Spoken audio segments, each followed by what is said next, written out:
Hey, it's Chris. So I have covered crowdfunding. Most anticipated crowdfunding's arriving, most anticipated crowdfunding's launching, but now, let's go to the other side of things, right? Because you guys love, I think, I don't know, you love my don't buy the retail. But this one's gonna be slightly different. This is the, hey, these are ones that maybe are worth checking out at retail sometime in 2024. That's the big question mark, is some of these have dates way towards the end of the year already, which is very interesting that we know that far in advance, a retail game. But some of these maybe are a little sooner as well. So these are my ones that I am most intrigued by at the retail side of things. What are those, though? What are those? Well, let's go right into it. Let's go. Number one, Unmatched. Unmatched has shown us that they are around to stay. And Unmatched has also shown us recently that they are going to retail heavily. Not getting away from crowdfunding as a whole, though, with the Tales to Amaze. So we'll see, because they have 3 expansions already announced for 2024.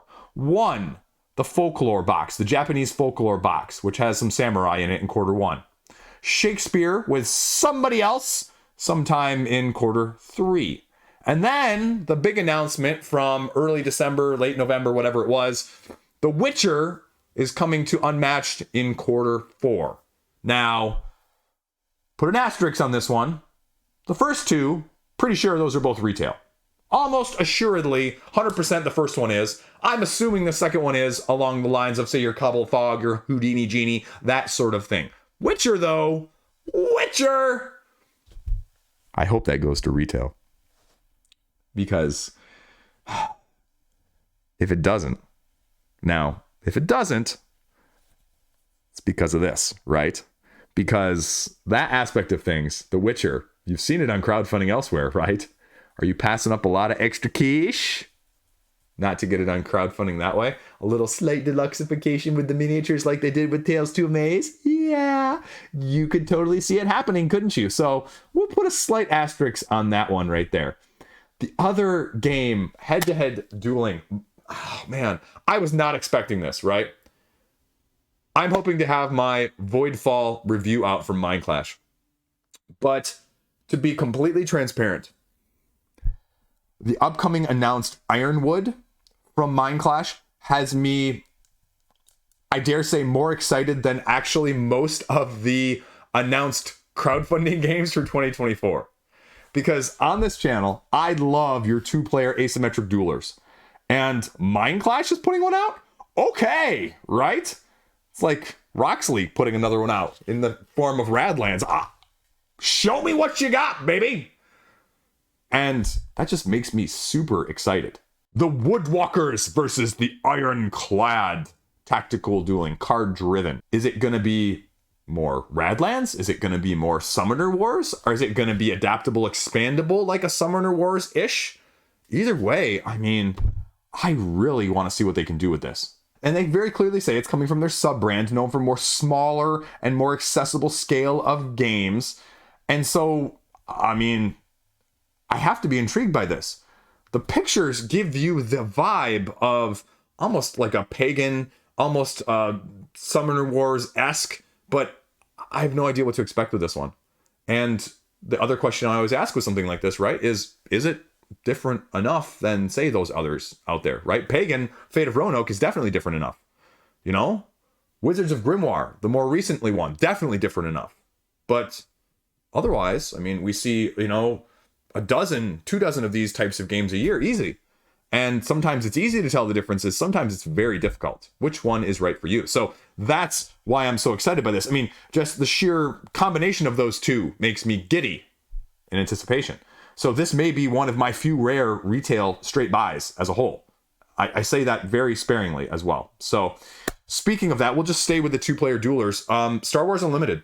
Star Wars Unlimited. Star Wars Unlimited.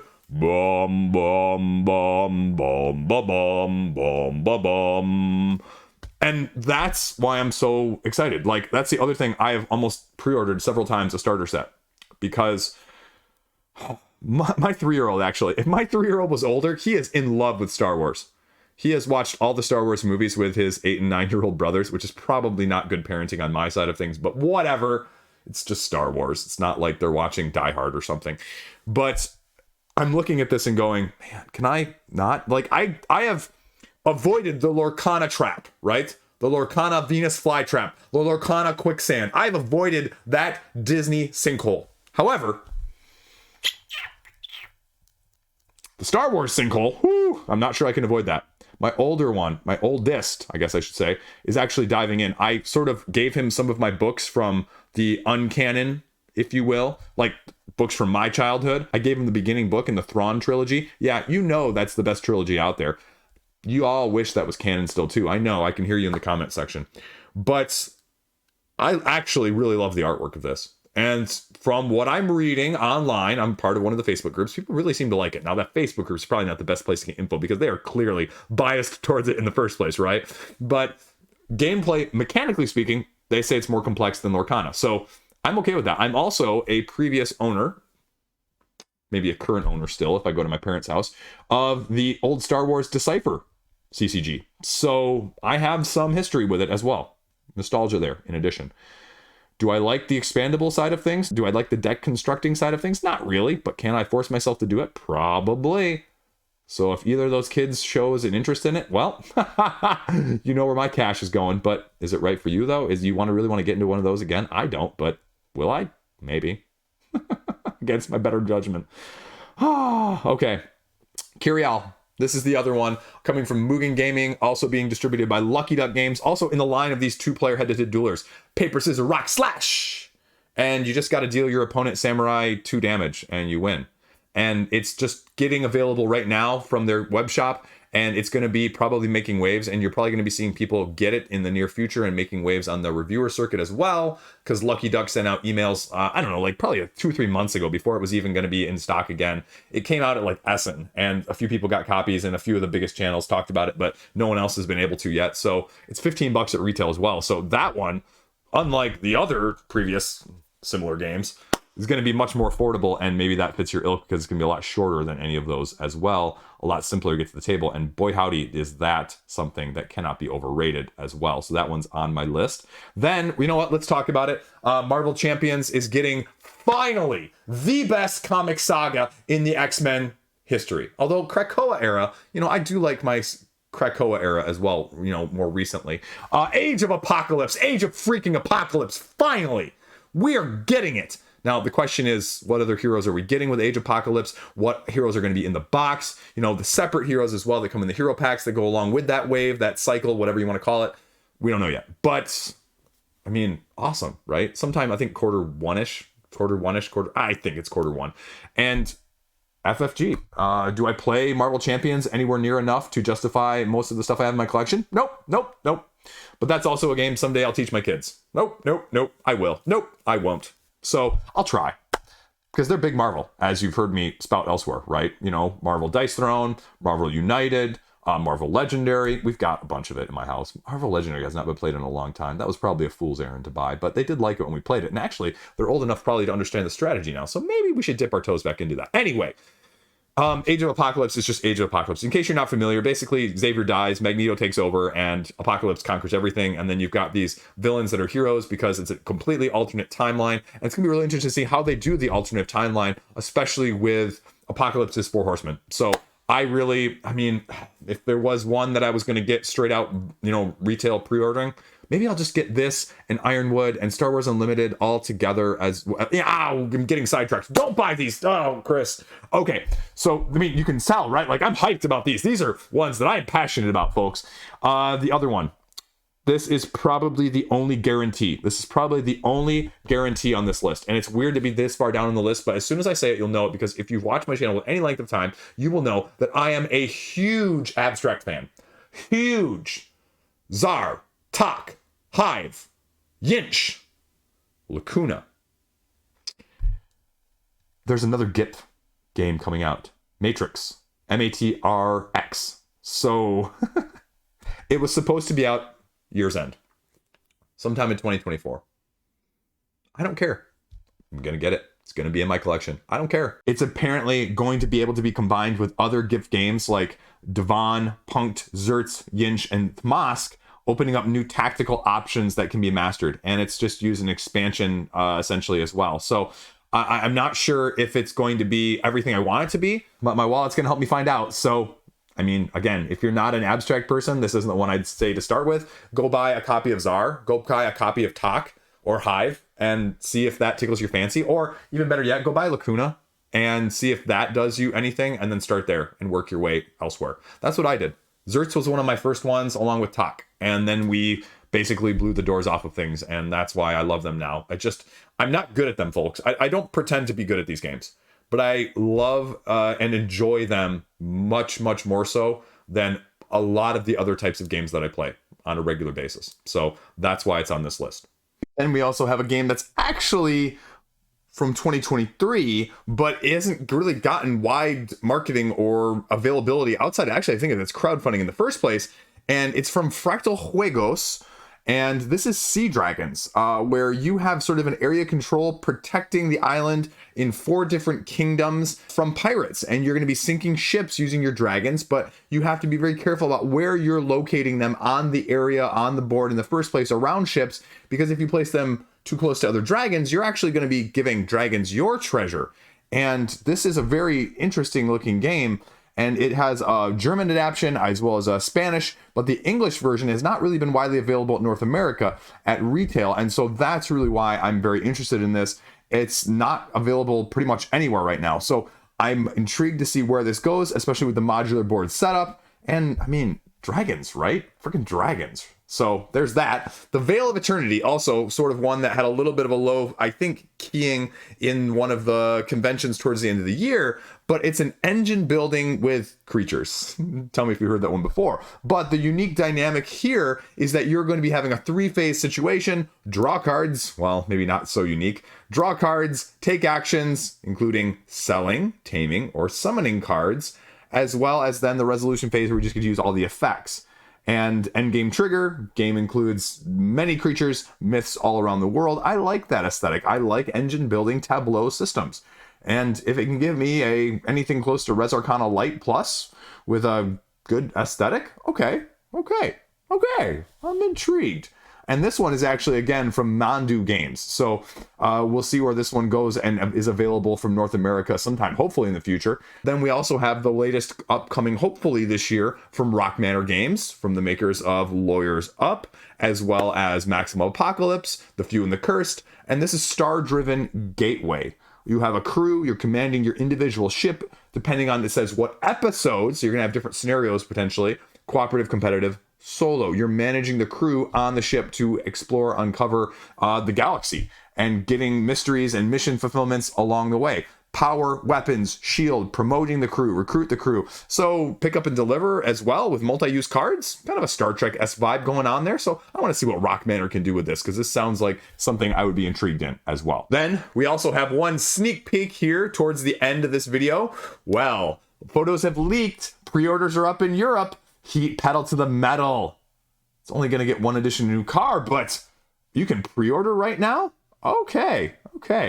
Apparently they deleted it though after people posted it to the Board Game Geeks forums, and it's quoted as Heavy Rain is the title. So I'm assuming maybe a new mechanic, new slight boards, something else to offer this game, which is still surprisingly difficult to get on the retail side of things as a whole. Something else to give it more legs, I guess, as if it needed it. I mean, it's a great freaking game. It's on my top 10 of 2022. So fantastic. More of it? Awesome. Love it. Give me like Flamme Rouge style expansions and I'm all for it as a whole. Another very interesting retail game to me, and this is just sort of sprung up out of nowhere, but I've seen it pop up on a couple lists of year-end 2023, but it's still not available basically at all in North America, and this is called Faraway. This is a card-based drafting set collection simultaneous action system. And the artwork kind of reminds me of like old school Final Fantasy. Basically all you're doing though is you have a hand of 3, playing one of those, then playing a card from the face-up river, and as it's simultaneous, you have to take into account the clever priority system that they utilize, because if you go last to pick the card, it leaves you with fewer options, less profitable choices, but you may be able to get a little bit more of your objectives and your scoring done by waiting until other people take their turns too. And so this set collection based victory points, depending on the conditions of each of the cards that it brings along, people say it's doing rather clever things. And I like clever card-driven games that are especially lower in price point, because that also invariably means that they're easier at the table and they don't have a 40-page rule book. So does this one stand up to the test of time, one that gets wider reviews and wider availability? Again, Catch Up Games, they were the folks who put out my original version of this one right here. You can see it in the corner. Catch Up Games before Pandasaurus did. So I trust them. I trust them to put out a game that is solid. And so this one, again, is probably one of the higher ones on my list that I'm actively looking to get sooner rather than later, because it fits a lot of the niches that now are just easier to get to the table in general. And I love the way it looks. So not that that's a really good excuse in the first place, but anyway.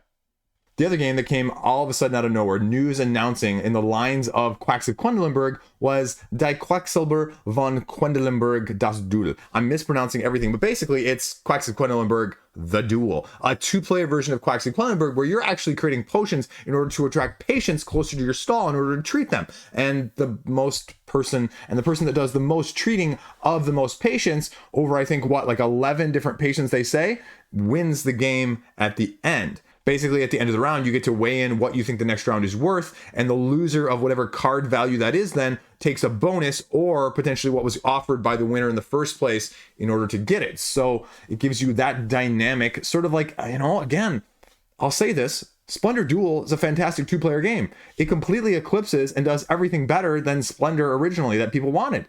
And because Splendor also gets a lot of crap from a lot of people.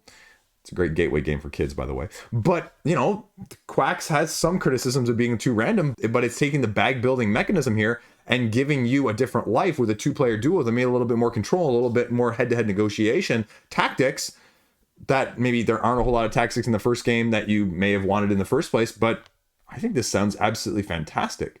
So this looks like something that my wife and I would love to play, because Splendor Duel is a great game for us, and Quacks is one of her favorite games too, so this incorporates everything I want out of it in a nutshell, and I'm going to be waiting to see when they make a North America distribution announcement, or at least an English version, so we'll wait and see.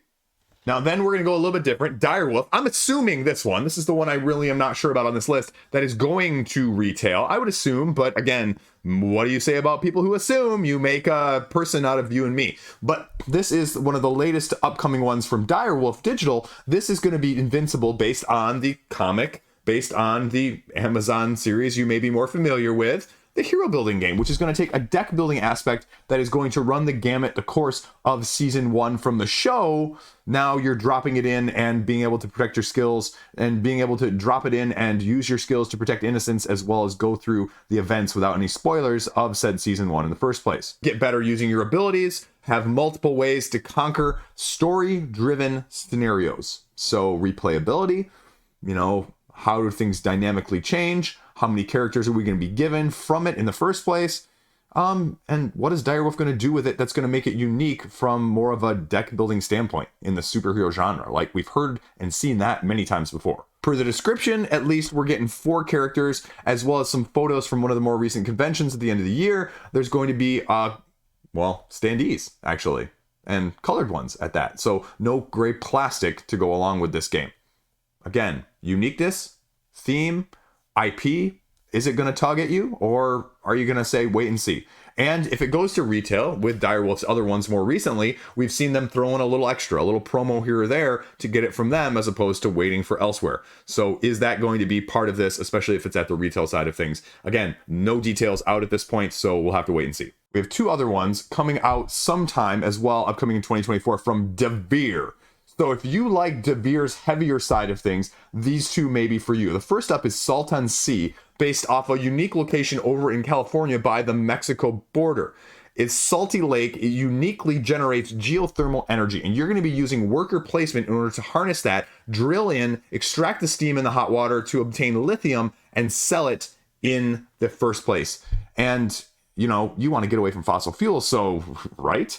Energy transition towards a completely renewable future. You have 4 engineers placing on different actions that are going to allow you to explore, license, drill, extract, process, repair, or commercially sell, acquire, or execute contracts. So If you're looking for something along those lines on the heavier side of Devir, this one is the first one up. But the next one as well, in their Kimushi saga, more of their Eastern themed, Bamboo, Bitoku's recent expansion as well at the end of the year here. Then we have Daitoshi, I'm going to mispronounce it either way, using Steam again to build and expand your factory in the city, as you are either producing as a magnet in your district to be able to send workers, exploit the forest or the river hexes to fuel your steam, and then actions to expand your greatness in the city in the first place. You are slowly spreading electricity as well as expanding your achievements to the inhabitants within the city, getting new steam-powered inventions, and trading with other farther away cities in the first place.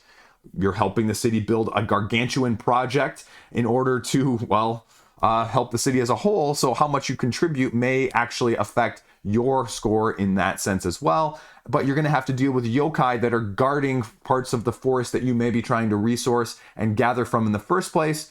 And, well, you're going to have to figure out how to hide your participation in those projects as you're doing things that they might consider abuse of those resources in the first place. So again, very intriguing concept. Not a whole lot otherwise in terms of mechanics. So we'll see where that one goes, as well as more details I'm sure will be leaking out soon from Devir in that sense. There you go. That is the retail. My retail interests. My most anticipated retail right now. Interested? Thoughts? Questions? Concerns? Yeah. Now, these are, except for the little exception there, Sea Dragons, non-crowdfunded. So take it for what it is. I mean, there's plenty that go crowdfunded and then hit heavy retail, but that is not this list. As always, stay classy. Have a great freaking day. Thanks for watching. Over 9,000. It's going to keep coming, folks, till you get me to 10. Peace out. See you around.